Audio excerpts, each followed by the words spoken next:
وعلى آل إبراهيم إنك حميد مجيد اللهم بارك على محمد وعلى آله. அவராக திருமணம் முடிஞ்சு வந்திருக்கிறவங்க மணமக்களுக்காக வாழ்த்து சொல்லணும். அந்த பிரார்த்தனை நான் சொல்லித்தரேன், சொல்லுங்க. அதே போல திருமண ஒப்பந்த பதிவேடு வாசிக்கப்படும், அது முக்கியமானது.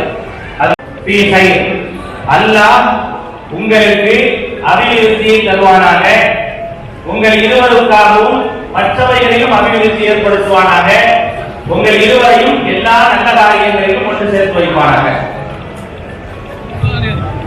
தங்கள் நகையை மகராக கொடுத்து திருமணம் செய்து கொண்டால் இந்த திருமணத்தில் எந்த விதமான வரதட்சணையோ கொடுக்கல் வாங்கலோ எதுவும் இல்லை. அது இஸ்லாம் ஆதரிக்கவும் இல்லை. அப்படிப்பட்ட காரியத்தை செய்வதை இஸ்லாம் வன்மையாக கண்டிக்கவும் செய்கிறது. அந்த நகைகள் அனைத்து மணமகனிடத்தில் ஒப்படைக்கப்படும்.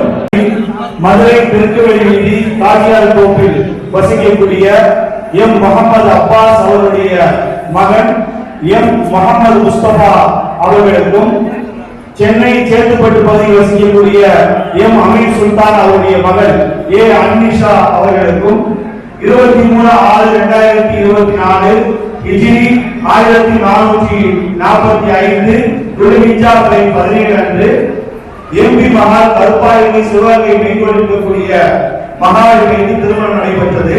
இந்த திருமணத்தினுடைய பெண்ணின் பொறுப்பாளர் எம் அமீர் சுல்தான் அவர்கள், பெண்ணினுடைய தந்தை. இந்த திருமணத்திற்கான மகன் தொகை 52 கிராம் தங்க நகையை மகளாக கொடுத்திருக்கிறார். இந்த திருமணத்திற்கு 2 சாட்சிகள். முதலாவது சாட்சி மதுரை தெற்கு வெளியில் வசிக்கக்கூடிய ஆர் சீனிவாசன் அவருடைய மகன் எஸ் முகமது இப்ராஹிம் அவர்கள் முதலாவது சாட்சியாகவும், மதுரை லேக்கிரியால் வசிக்கக்கூடிய எஸ் முகமது இஸ்மாயில் அவருடைய மகன் எம் இமாம் ஹுசைன் அவர்கள் இரண்டாவது சாட்சியாகவும் இருந்து இந்த திருமணம் எங்களது JAPH மதுரை மாவட்ட ஜமாத் நிர்வாக பதிவேட்டில் 2024 ஜூன் மாதம் 23ஆம் தேதி 26/2024 எண்ணாக பதிவு செய்யப்பட்டு சான்றளிக்கப்படுகிறது. அல்ஹம்துலில்லாஹ்.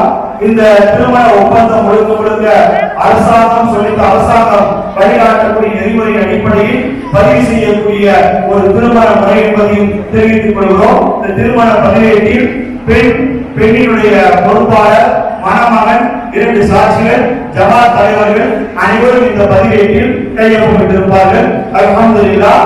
இந்த திருமண நிகழ்வு இந்த நிகழ்வோடு நிறைவேறுகிறது. திருமணத்திற்கான விருந்து மணமகன் சார்பாக தரப்படுகிறது.